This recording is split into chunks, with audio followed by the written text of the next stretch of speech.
Саламатсыңдар ма оқушылар? Бүгінгі сабақтың тақырыбы деректердің типтері. Өңделмеген әртүрлі фактілер, цифрлар. Өңдеудің нәтижесінде белгілі бір мағынаға ие болған дерек ақпаратқа жатады.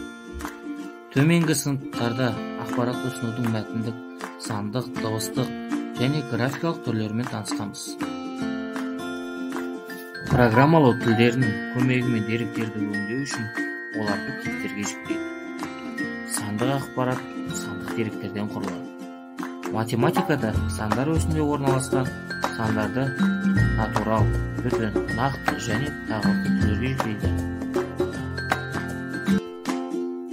Тұрақты, айнымалы және өрнектер қабылдай алатын мәндерді, олармен орындауға болатын амалдардың жиынтығы деректер типі деп атайды.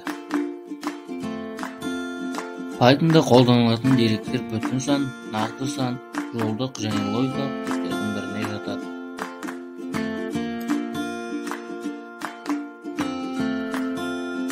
Python'да қолданылып жатқан айнымалының қай типке жататынын қай функциясын анықтауға болады. Ол үшін төмендегі программа кодын қарастырайық. A тең 126 бүтін 1850, K тең 748. Print. Жақшаны ашамыз, тырнақшаның ішінде A тең, тырнақшаны жабамыз, type, екі жақшаны жабамыз, type A. Келесі, print, K тең, tip, жақшаны жабамыз. Енді run батырмасын басып, экран нәтижесін шығарған кезде бізге A тең класс float, яғни нақты сандар, K тең класс int, бүтін сандар деген жауап шығады.